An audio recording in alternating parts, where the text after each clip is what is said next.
আজকে ডিম পিৎজা তৈরি করছি। আমি আমার বাচ্চাকে কীভাবে ডিম পিৎজাটা তৈরি করে দিই, এটা আমি নিজস্ব রেসিপি আমার। হ্যালো এভরিওয়ান, আসসালামু আলাইকুম। সবাই কেমন আছেন? আশা করছি সবাই খুব ভালো আছেন। আমি আল্লাহর মতো ভালো আছি। আমার বাচ্চাকে আমি ঘরোয়াভাবে ডিম পিৎজা তৈরি করে দিই। আমি প্রথমে ছোট একটা আলু কুচি করে নিয়েছি।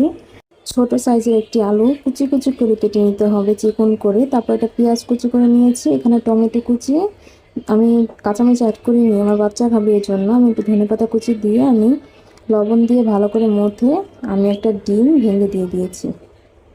এই তো ডিমটাকে মেশানোর পর আমি তেলের মধ্যে দিয়ে দিয়েছি। এটা আস্তে আস্তে হবে। চুলার আঁচ মিডিয়ামে রাখতে হবে, চুলার আঁচ বাড়িয়ে দেওয়া যাবে না, তাহলে এটা তাড়াতাড়ি পুড়ে যাবে আর ভিতরে কোনো কিছু সিদ্ধ হবে না। আঁচ মিডিয়ামে রেখে আলুটাকে সিদ্ধ করতে হবে।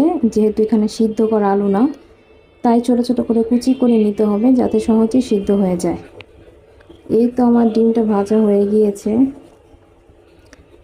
খুবই সুন্দর লাগছে, পিৎজার মতো। বেবি কীভাবেই আমি তৈরি করে দিই ডিম পিৎজা। আশা করছি ভালো লাগবে। ভালো লাগলে অবশ্যই ট্রাই করবেন। আল্লাহ হাফিজ।